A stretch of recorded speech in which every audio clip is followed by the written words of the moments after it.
నిన్న మొన్నటి వరకు అది వ్యాపారం, నేడు అదే ఒక సామ్రాజ్యం. వ్యాపారులకు కాసులు కురిపించిన క్వాడ్స్ ఇప్పుడు ప్రభుత్వాలు, ప్రజాప్రతినిధులకు బంగారు బాతుగా మారింది. ఆంధ్ర నుండి చైనాకు విస్తరించిన క్వాడ్స్ వ్యాపారంపై కన్నేసిన అధికార పార్టీ ఎంపీ అంతా నా ఇష్టం అంటున్నారు. ప్రజల ప్రయోజనాలు కాపాడాల్సిన ఆయన ప్రభుత్వాన్ని అడ్డుపెట్టుకొని చేసిన అక్రమాలు అన్ని ఇన్ని కావు. శ్రీ పొట్టి శ్రీరాములు నెల్లూరు జిల్లాలోని దర్జాగా మైనింగ్ దందా నడుపుతున్నారు స్థానిక ఎంపీ.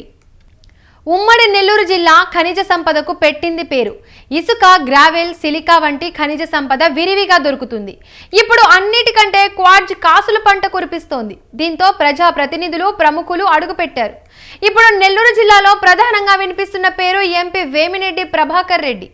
గూడూరు, సైదాపురం, పొదలకూరు ప్రాంతాల్లో ఉన్న మైనింగ్ వ్యాపారం వేమిరెడ్డి ప్రభాకర్ రెడ్డి కనుసన్నల్లో సాగుతోందనే టాక్ వినిపిస్తోంది.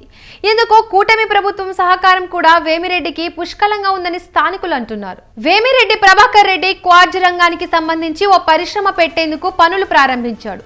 హైదరాబాద్ కేంద్రంగా వేమిరెడ్డి ప్రభాకర్ రెడ్డి, ప్రశాంతి రెడ్డి కొంతమంది కలిసి 2-3 నెలల క్రితం కంపెనీని రిజిస్టర్ చేశారు. వేమిరెడ్డి ప్రభాకర్ రెడ్డి కొత్తగా పెట్టిన కంపెనీ నుండి కొంత క్వాడ్స్ ను ఇప్పటికే చైనాకు ఎగుమతి చేశారు. అయితే ఎగుమతులకు సంబంధించి గనుల శాఖ అధికారులు ఎటువంటి పర్మిషన్లు మంజూరు చేయలేదని సమాచారం.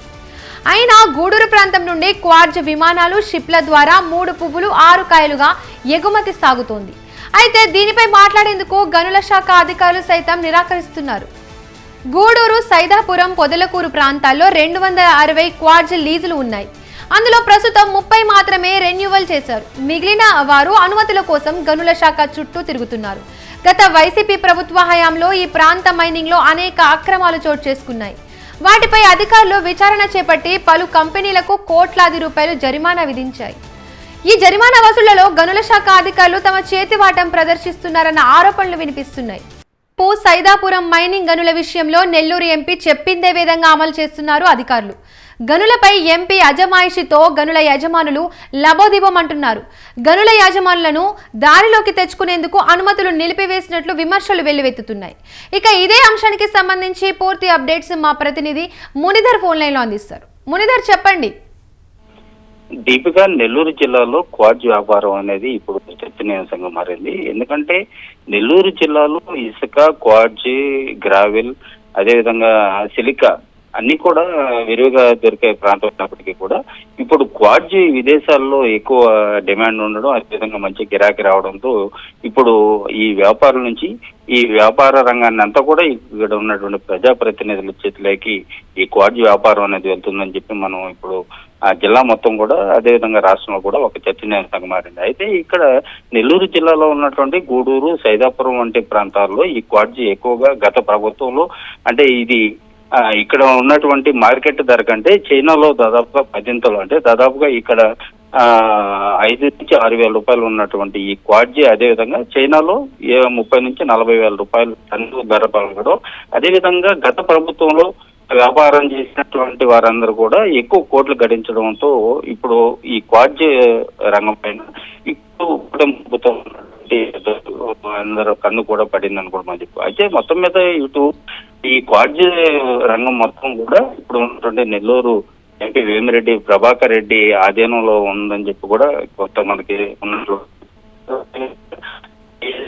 ఆ వ్యాపార రంగానికి సంబంధించి ఆయన ఒక పరిశ్రమను స్థాపించడం, అదేవిధంగా ఇటీవల ఒక కూడా స్థాపించడం ఉండడం అనేది ఇప్పుడు ఈ క్వాడ్స్ వ్యాపారం అంతా వేమిరెడ్డి ప్రభాకర్ రెడ్డి కన్సర్న్లో జరుగుతుందని చెప్పి కూడా ప్రచారం జరుగుతా ఉంది.